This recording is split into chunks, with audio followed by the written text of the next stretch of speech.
I had cherished iniquity in my heart, surely the Lord would not have listened.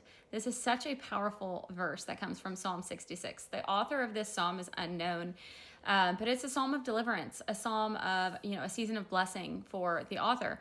I can't help but think about David, even though it's probably not a Davidic psalm. We know that David was known to have a heart after the Lord's, right?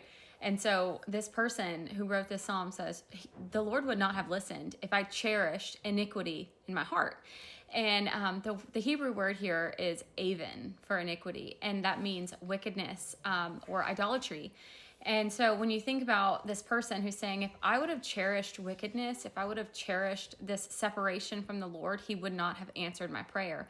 But because I stood righteous and I do not cherish wickedness, I actually despise it, he listened to my prayer and he delivered me from whatever it was that they were going through. Yesterday we read James 5:16 that said the prayer of a righteous person is powerful.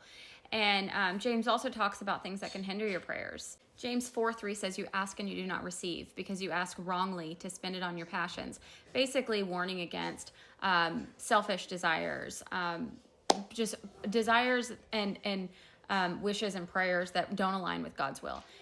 We learn in John chapter 15, Jesus says that if you abide in me and I abide in you, this is the vine.